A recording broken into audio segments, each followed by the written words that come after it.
There's a moment that happens usually late at night. The house is quiet. Everyone else is asleep, or gone, or just not there.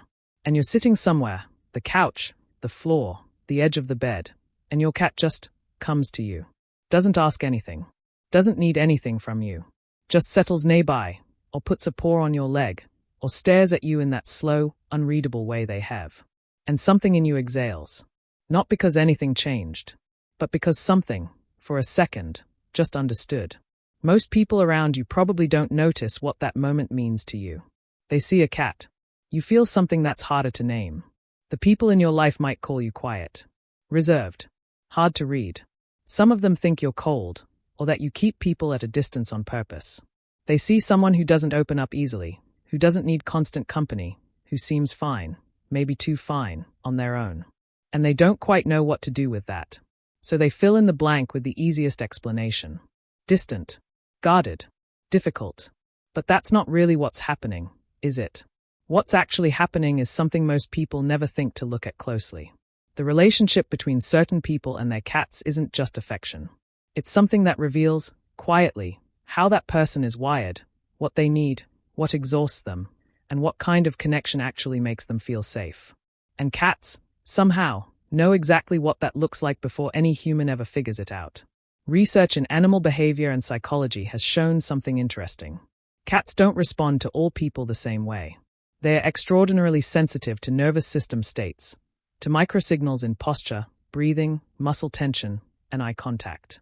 Unlike dogs, which are socially driven and tend to mirror enthusiasm, cats respond to something quieter. They are drawn to stillness. They approach people who aren't trying to control the interaction. Studies have found that cats often bond most deeply with people who let them lead, people who don't force contact, don't perform affection, and don't need the relationship to look a certain way. In short, cats trust people who know how to be present without being demanding. That's a very specific kind of person. And if that description fits you, it probably isn't a coincidence. People who move through the world this way, calm, observant, low demand, often develop that quality early. Not as a choice, but as an adaptation. Many grew up in environments where emotional attunement wasn't guaranteed, where reading the room was necessary, where being too loud, too needy, or too expressive came with some kind of cost. So they learned to regulate themselves, to go inward, to become fluent in quiet. The nervous system adapts to what it grows up inside. When the environment around a child is unpredictable, emotionally volatile, inconsistent, or simply emotionally unavailable, the nervous system learns to downregulate, to become still, to need less on the outside while processing more on the inside. This is not dysfunction. It's precision. It's the body learning to survive in a particular kind of world. And it becomes the architecture of how that person relates to everything, including other people, including animals. Cats don't ask you to perform. They don't need you to seem okay. They don't misread your silence as rejection or your stillness as coldness. They simply exist alongside you. And in doing that, they offer something that most human relationships quietly require you to earn: presence without condition.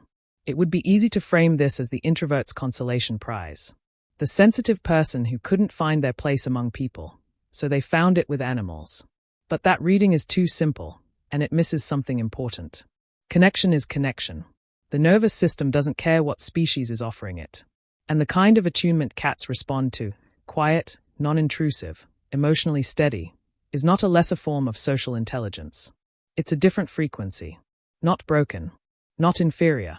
Just calibrated differently than what most social environments reward. Here's the part that tends to surprise people.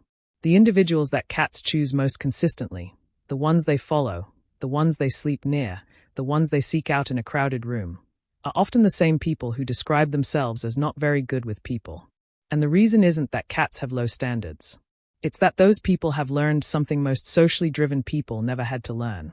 How to be in a relationship without needing to control how it feels. How to sit with something without demanding it respond a certain way. How to be there without making your presence a burden. That's not a social deficiency. That's emotional maturity that arrived through a harder door than most people use. What your cat knows about you is this. It knows when you are actually okay and when you are just performing okay. It knows when the room feels different because you do. It knows when you need company without conversation, and it shows up for that without being asked. It has read you, quietly, consistently, over time, in a way that most people in your life probably haven't, not because they don't care, but because they never learned to look at what you don't say. You are not hard to know. You are just only fully known by things, and sometimes people, that are patient enough to sit in the quiet with you and not need you to fill it.